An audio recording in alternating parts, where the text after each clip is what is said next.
তেওতা জমিদার বাড়ি। তেওতা জমিদার বাড়ি মানিকগঞ্জ জেলার শিবালয় উপজেলায় অবস্থিত বাংলাদেশের প্রাচীন একটি জমিদার বাড়ি। এটি শিবালয় উপজেলার তেওতা নামক গ্রামে অবস্থিত। প্রায় ৩০০ বছরের পুরনো এই জমিদার বাড়িতে রয়েছে বাংলাদেশের জাতীয় কবি কাজী নজরুল ইসলামের স্মৃতিচিহ্ন। এই জমিদার বাড়িতেই কাজী নজরুল ইসলাম প্রমীলা দেবীর প্রেমে পড়েছিলেন। ভ্রমণের এই পর্বে আজকে আমরা ঘুরে দেখব তেওতা জমিদার বাড়ি এবং জান্দয়ের ইতিহাস।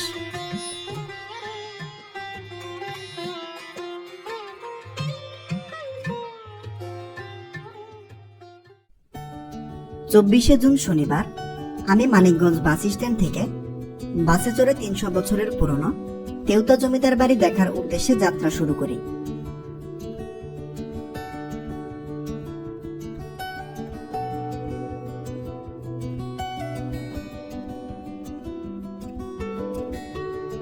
বাস থেকে প্রকৃতির অপরূপ দৃশ্য দেখতে দেখতে প্রায় ১ ঘন্টা পর নামি আরিচা ঘাটে।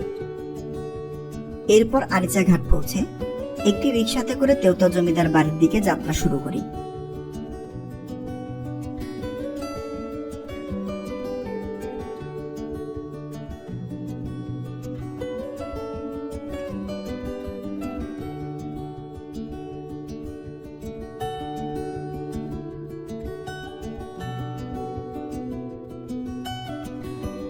পদ্মা নদীর অপরূপ দৃশ্য এবং গ্রামীণ পথের সৌন্দর্য দেখতে দেখতে প্রায় ১০ মিনিট পর আমি পৌঁছে যাই তেওতা জমিদার বাড়িতে।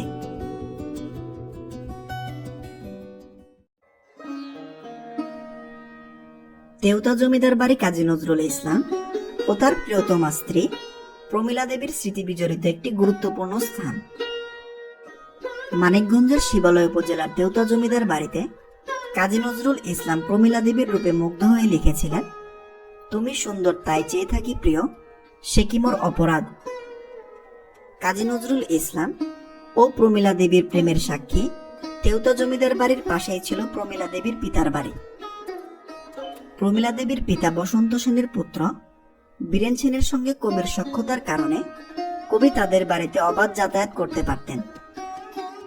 লোকমুখে প্রচলিত তেওতা জমিদার বাড়িটির বয়স প্রায় ৩০০ বছর। মানিকগঞ্জ জেলার ইতিহাস থেকে পাওয়া তথ্য মতে সপ্তদশ শতকের শুরুতে পাঁচু সেন নামের দরিদ্র কিশোর তামাকের ব্যবসায় বিপুল অর্থ সম্পদ অর্জন করে দিনাজপুরের জয়গঞ্জে জমিদারি কিনে পঞ্চানন সেন নামে পরিচিতি লাভ করে। এরপর তিনি মানিকগঞ্জের শিবালয়ের তেওতায় এই জমিদার বাড়িটি নির্মাণ করেন। পরবর্তীতে এখানে জমিদারি প্রতিষ্ঠা করে জয়শঙ্কর ও হেমশঙ্কর নামক দুজন ব্যক্তি। তেওতা জমিদার বাড়ির প্রধান ভবনের উত্তরের ভবনগুলোকে হেমশঙ্কর অ্যাসেস্ট এবং দক্ষিণের ভবনগুলোকে জয়শঙ্কর অ্যাসেস্ট নিয়েছিলেন।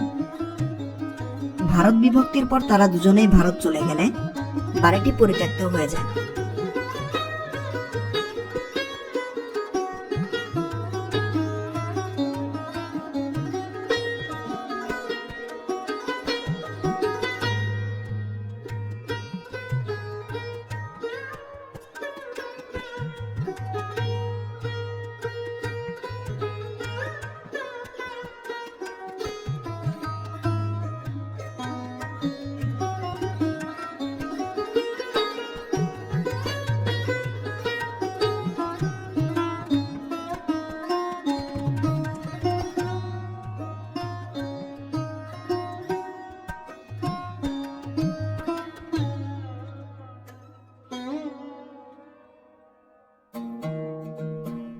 তেওতা জমিদার বাড়িটি মোট ৭.৫ একর জমি নিয়ে স্থাপিত।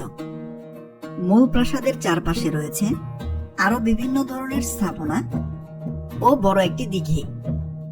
এই দিঘিতে রয়েছে শান বাঁধানো ২টি ঘাট। প্রাসাদের মূল ভবনটি নীলদিঘি ভবন নামে পরিচিত। এখানে একটি নাট মন্দিরও রয়েছে। এছাড়াও এখানে রয়েছে নবরত্ন মঠ ও আরো বেশ কয়েকটি মঠ। সবগুলো ভবন মিলে এখানে মোট কক্ষ রয়েছে ৫৫টি। আমার এবারের তেওতা জমিদার বাড়ি ভ্রমণ গল্প ছিল এতটুকুই। দেখা হবে পরবর্তী কোনো ভিডিওতে নতুন কোনো জায়গায়। সে পর্যন্ত ভালো থাকবেন সবাই। আল্লাহ হাফেজ।